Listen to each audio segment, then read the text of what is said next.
Hello, and welcome to the Exponential Growth Podcast, powered by Analyst Investors. I'm your host, David Olivencia, co-founder of Analyst Investors, and a passionate advocate for leveraging innovation and technology to drive success. In this podcast, we'll dive into the strategies that top leaders, investors, and entrepreneurs are using to navigate and thrive in this era of accelerating technological change. Whether you're looking to lead more effectively, make smarter investments, or understand how to harness disruptive technologies for exponential growth, this podcast is for you.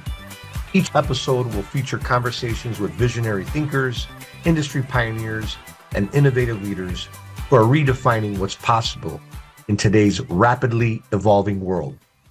So if you're ready to start and stay ahead of this curve, let's get started.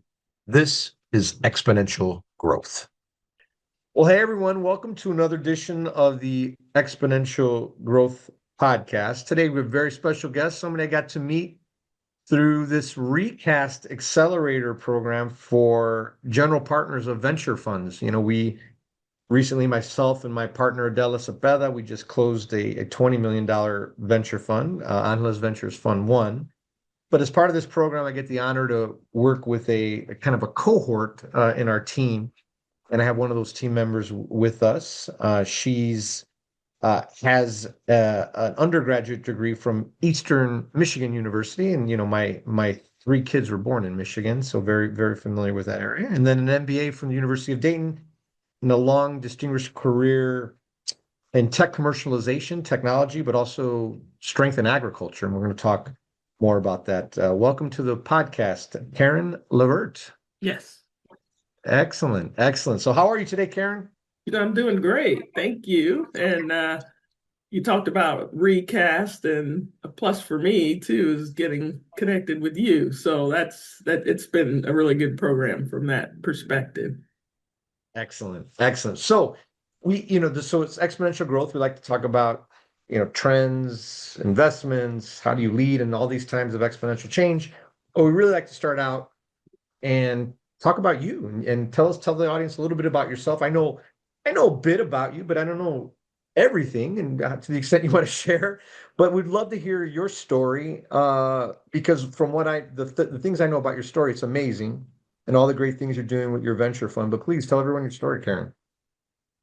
Yeah, I don't know if amazing is the word, though. We all have that, right? I think we if we get an opportunity to talk about how the roads lead to here, there are there's a lot of brightness in that. So so I'm Karen LeVert, and as David mentioned, my last name is French for the green, and I won't say more about that. I'll end with what type of funds we're managing and for what sector that relates to the green. But I grew up in a really small town in just outside of Columbus, Ohio, called Johnstown, and surrounded by a lot of corn and soybean farms, and had a lot of classmates that were generational farmers. My mom and dad, I think about them now, and it's like, gosh, how influential they are. My dad passed about a little over 20 years ago, but he was in the electronics. He was had a technical degree in electronics, and my mother a nurse. So here I was in kind of some farm country, and then parents that had those professions, and I kind of followed in my dad's path. I was really good in math and loved that, and when it came time for college, as David, you mentioned, I went to Eastern Michigan. I had a business major with a concentration in computer science. So that allowed me to be a cool combo, by the way, really cool combo. What was people can't see me, but if you see a picture of me, you can see I have a lot of blonde hair from age. And so I was one of the first, it was one of the first kind of IT degrees, really. I could have majored in computer science and business, and Eastern was one of those first schools that had that combo major. And so that kind of has really done well for me leading to here. So I majored with that degree. I was a programmer on these big mainframe computers with COBOL, and I got hired by Nationwide Insurance.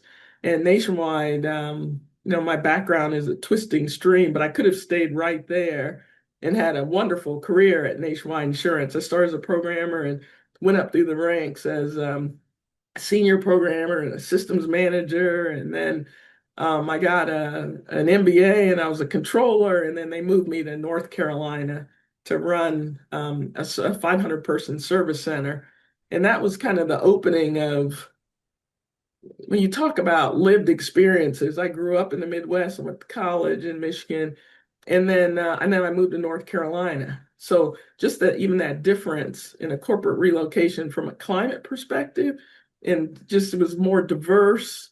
All of a sudden, my eyes were more open to, and which opened my eyes too to, I don't know if I'm going to work at Nationwide my entire career. Open your And eyes a little bit too much, maybe.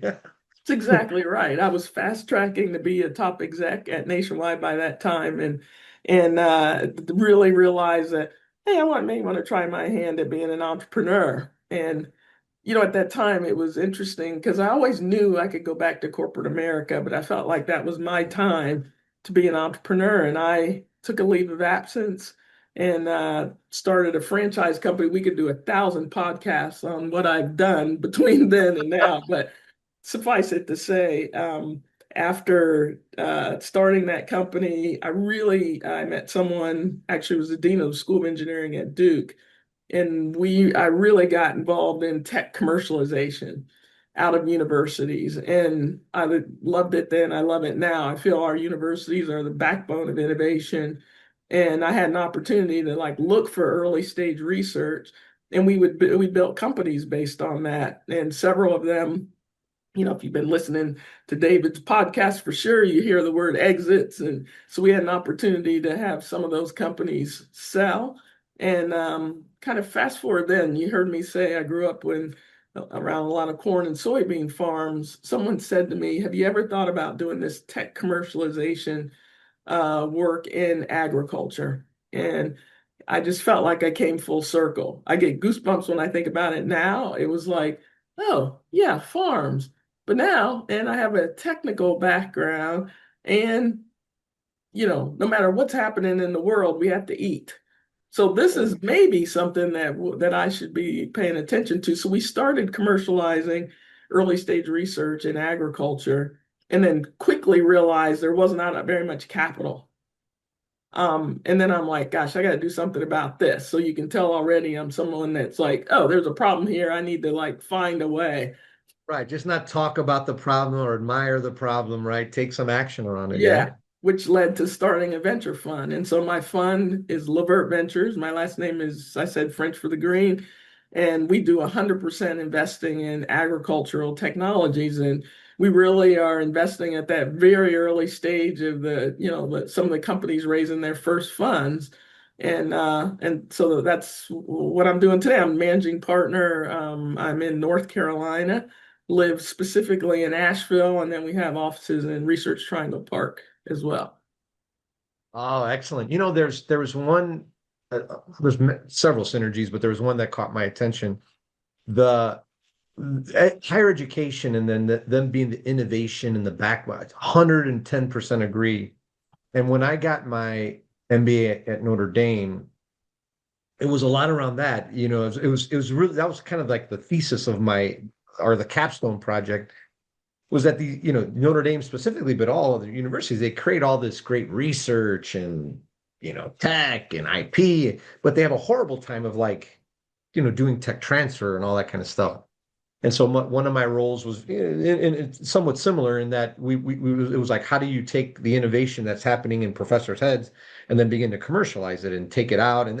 And for me, it was part of the seeds of also helping me more appreciate startups and early stage and venture and innovation, and to your point, just the strength that our higher education system has in America, how it fuels innovation. So I thought that was just a point that brought something home to me. So thank you for sharing that, Karen. All right, so hey, so let's talk about trends, right? You have an interesting lens. Your background in insurance, this ag tech space is amazing, right? A lot of things going on there. I mean, I've heard of some interesting things. But you also see a lot of other things out there. So kind of our audience out there from your lens, what are some key trends that you see that our audience should be paying attention to? Exponential trends that are things that are growing rapidly. Couple things come to mind, and I don't know if it's as much as something growing rapidly, but areas we have to really pay attention to, and they're growing because sometimes of challenges. I use this phrase sometimes: when you're a hammer, everything looks like a nail. So I talk a lot about agriculture because that's what I love and what I do. From a crop perspective, I think, most of what we eat, we grow or with plants, or we do it with animals. Like we take care of animals for livestock and with production animals. The ability for us to make sure that our plants can withstand more heat, different types of pests and diseases. This is something in the ag space that's a real trend of how we're going to manage. How do we help with heat stress? Our planet's warmer than it's been, no matter your political beliefs. One, two, because of the change in temperatures across our planet, we have different pests in different places. So pests that were never in Michigan in the past are there now, that like grandparents never dealt with because of the change in climate and their ability to survive there. And then on the disease front, just like in humans, when we have new diseases, and we've got to always be combating something that's living and growing. So these are, to me, trends we're going to continue to see, and it's how do we manage these pest diseases and on the heat side, and do it more naturally, not with the pesticides of the past, but in more natural ways. And I've seen just a tremendous amount of, can we disrupt reproductive systems of pests, and are there certain strains of bacteria we can use that are natural occurring to control disease? And so that to me is a trend, something that's more on that encompasses more than just ag is energy. Totally. Yeah. I mean, if you think about, I watch, and I'm really a proponent. We invest in indoor agriculture. You look at the vertical farms, et cetera, but we have this beautiful sunshine, and then we take the crops and we bring them inside, and we have to use light for them to grow. And so that's power. And we've got energy. And then secondly, we talk about AI and ML so easily. We've got these data centers all over. Everything's in the cloud. It's not really in the cloud, right? They're on the same servers. They're just all banded together in some place that needs to be cooled and heat. And so that is a real issue. I think that we aren't spending enough time. And from an investment perspective, I mean, I'm really like, okay, if we see technologies that are really, it's like the IoT of, on the power side, or ways that we can, use energy more efficiently, we've got to do that. And so though that's a hot area, and it spans everything that we do. Yeah, it's the exponential, like just the exponential growth and what data centers are consuming in energy is a topic that I'm actually I'm getting ready to write on as well. And then there was this whole, these whole, call it, I don't know what's building farms or whatever, with vertical farms, I think is what you call them. And I've seen those, and it's amazing what they're going. And you can see, like, even in some cities around cities that have maybe had come on some tough times. I think there's opportunities to use that to really produce a lot more crops, right? You can do multiple floors and it's a little bit efficient but to your point, it takes energy and sun and Yeah, you wonder how that. And then I think the other trend I'd maybe like to get your perspective on is call it the what is it, the generation or the engineering of plants, different plants and different ag and like I don't know, a corn and a pumpkin or something like that, right? Like there's these strains of there's ways you can engineer plants for different outcomes, right? And maybe just your thought. I mean, I think it's fascinating, right? That sure, you can start to mix and mold, and even like for medicines and things like that, right? There's sure. interesting. What's your take on just call it engineering plants and what's your thoughts? Just your general thoughts on that? I love it. One and two, I think from a consumer perspective, we've been hung up a lot on genetic engineering or editing of plants. And we have that GMO stamp, which whoever marketed or named that genetically modified organism was just totally wrong. I mean, it just was the worst thing you could do.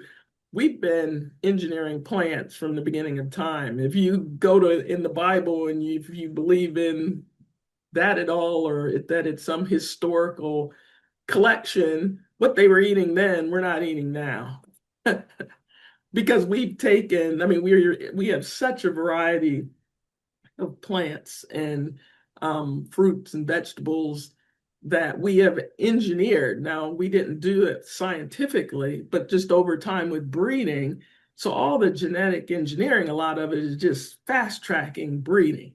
That's one way to Yeah. look at it. And so and I always like to differentiate the GMO versus a gene edit like CRISPR. So a lot of people have heard the word CRISPR. A GMO, which sometimes it's got kind of a bad label, we've had the scientists have to insert like some foreign material to make that change. A gene edit, they're not introducing any foreign material, and that's why it's not a GMO. So there's a company that's knocking the allergens out of a peanut. So peanut has Mm. hundreds of proteins. Three are Okay, I got two deadly. kids that are allergic to peanuts. Two Okay. kids are allergic. Yeah. Of all the proteins, hundreds of proteins in peanuts, three are deadly. RH1, 2, and 3. One, if you're allergic, will cause a coma. One causes anaphylactic shock. The other causes death if you're allergic. So, can we gene edit? And that's exactly what's happening, and just remove those proteins. That's a Totally. wonderful use of CRISPR in gene editing. So, of course, yeah, huge. We'll see huge gains there. On the people side, sometimes it's human side. Got a lot more regulatory challenges. We have regulatory challenges on the plant side, but many more on in human health as we look at CRISPR and gene editing. But it's here to stay. It's a very efficient way. Like I said, it's like basically fast tracking a breeding program that would take years to do, and we can do it much quicker now with CRISPR. Yeah, the human side, that's a whole big area, right? And then on the obviously the plant side, a lot of great things happening. But I like your perspective on that, right? We've been kind of doing this since the beginning of time. It's just now more accelerated, a little bit more scientific. Mhm. So hey, I always love it because I have smart people on this podcast and I learn a little bit from them. All right, so let's go to investing, right? We have a diverse audience, right? We have some college kids, we have some young professionals, we have some venture folks. It's a little bit of mix of everyone. Mhm. And so all these exponential things going on, you've got an interesting lens. You run a successful venture capital firm in the ag tech space, but you also seen a lot. You've seen, you've done mainframe COBOL. You've seen the rise of the mainframe. And so, to our listeners, how should they think about investing? Or your insights on investing, right? Kind of growing up through your career, and then now as a venture capitalist, like what would you want to share with them? Is just kind of your in these exponential times, how should they be thinking about investing? If they are like sitting in my chair or Um, Yes, and right. So maybe you could, just kind of give general, or maybe you can go, hey, for those who are maybe in your 20s, hey, here's how you should think about it. Mid-career, and hey, if you're if you're in your chair, Yeah. however you want to roll with it. Yeah. So I think my answer to that is around just exposure. It comes to mind right away. We have angel investors that, are invest in personal funds. You've got uh which are, I say angel investors, and I assume everybody knows that, those are just individuals investing that have a certain net worth and income to be able to do that from a Security and Exchange Commission perspective. And then you've got the funds that we're investing other people's money. At the end of the day, we're all trying to have a gain. That's why it's called investment. It's not a donation. And so it's in picking the right horses, I always say. It's what it's about. And for me, when I look at it, so if you're thinking about investing, it doesn't matter what the industry is. To me, it's who's running that company. Um, and so when I say the word exposure, the more you know about that industry that you're investing in, the better your odds are or probability of success. Because at the end of the day, we're trying to get a return, some added money on the investments that we're making.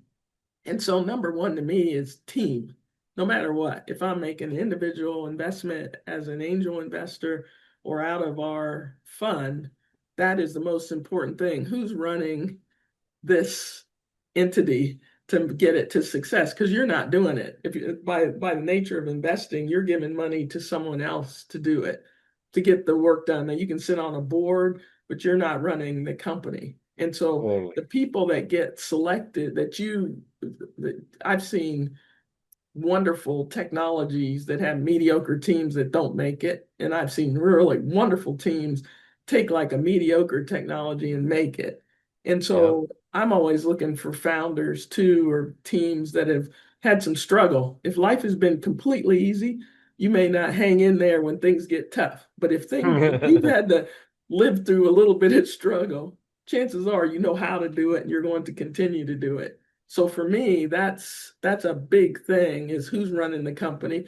Then the others on the diversity side. I mean, we get so much anymore. Like we may not care. A lot of people don't care about diversity, but you look at all the financial planners, they're still diversifying a portfolio. So to me, that means even in investing, you're going to invest in, I mean, if you look at your own portfolio, one, I like people, a lot of different backgrounds on teams. And then when you get to the companies, I always think of like Polaroid, for example. Polaroid, Yeah. very established back in the day. They were the first ones to come up with a picture. You could take it and it was right there. And they Yeah. completely didn't make it when it came to the digital world, right? They Yeah. weren't able to Yeah. move Them that and way. Kodak, right? Or them and yeah, and Kodak. Kodak. Yeah. Yeah. So from an investing standpoint, you want to look at, so now if we talk about stocks or something in these large companies, you want to make sure you're investing in companies that have that kind of staying power and vision to get to the other side. And then I love startups. So my philosophy is always like the stability that can move through, and then the disruption.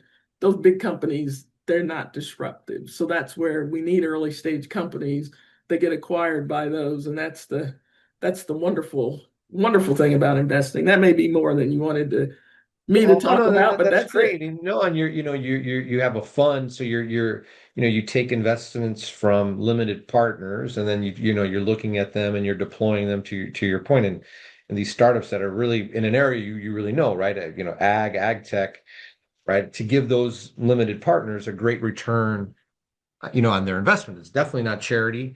And the one thing that maybe the listeners can appreciate is Karen every year has to face those investors at least every year, right? I mean, probably quarterly report and share your performance, right, and how you're Yeah. doing, right? And I always find that a humbling experience, right? And And so, yeah, so you invest on others' behalf, but you're accountable to them, and right, so that's important. Okay, so the leadership. Let's talk a little bit about leadership. There's a lot of change going on, right? And so you've had you were on the fast track for a senior executive position at Nationwide, and you went to startups, and now you're leading a venture capital firm. Maybe just maybe just a couple of your general principles on leadership. Um, and then with all this time of change, right? CRISPR plants, vertical building, data center, all over, and just AI, all that. And you look in the future, what leadership principles become more important, maybe less important, maybe super important, just maybe your maybe historical leadership, and then just what do you see with all these exponential things going on? Yeah, I over all my years of being, managing, I don't feel like I've changed much because I really pay a lot of attention. I get back to people. I've said that before. It's industry agnostic. I think it's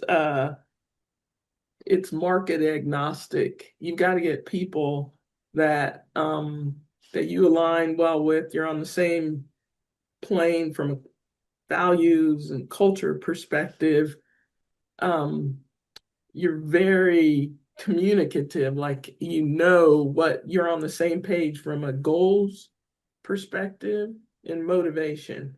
And so when you have all of that, I don't think it matters what time that you're in. You've got to accomplish something. I mean, you're in a company to get things done, and you need to understand what the done is, right? And everyone's on the same page. And sometimes you got to be willing to let people go that aren't on the train, and develop folks. That's super important. I've had a super high retention rate with people like that. And it's not because I paid them more, Yeah, or it's because sometimes we think it's about the money, and it's not always about the money.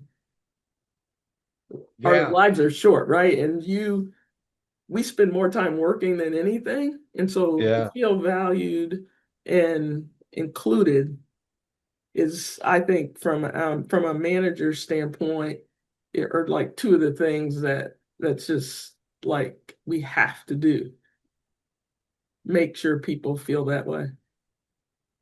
yeah. There's some beautiful nuggets of leadership that you shared. That I believe stand the test of time, right? Yeah. Like people, right? It's like from way in the beginning to leading to today to in the future, regardless of you will be leading teams of humans, and you gotta the people and the values and the culture, and then I think communicating that, right? I think we're how we communicate and the things around it. There's some changes there, and there's changes coming, but communicating there, and Hmm. then creating the right goals and motivation, but then I think the one is that it isn't because money is it isn't the only factor, right? But I think you touched on, you make them feel valued, right? You make your team, feel valued, including, and maybe the one thing that I've seen is like that